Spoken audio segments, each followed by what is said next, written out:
Alors, la médiation scientifique est un sujet d'abord en pleine explosion parce que la science se complexifie. Donc il faut vraiment penser cette médiation, comment on fait d'une connaissance complexe des messages compréhensibles par tous, comment ces messages sont utiles à une société intelligente, etc.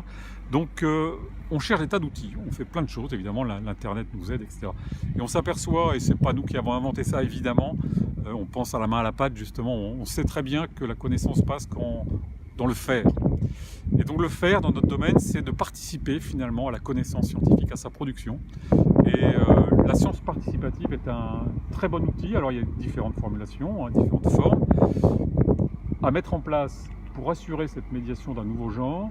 Elle est difficile parce que pour que ça marche et dans la durée, il faut que du côté du scientifique, il soit garanti qu'on va produire de la connaissance de niveau scientifique, participer à la publication de ces résultats, et du côté de l'enseignant du secondaire et des élèves, qu'on apporte une connaissance utilisable. Ce n'est pas simplement des bras ou des cerveaux au service de la science, c'est aussi une démarche pédagogique.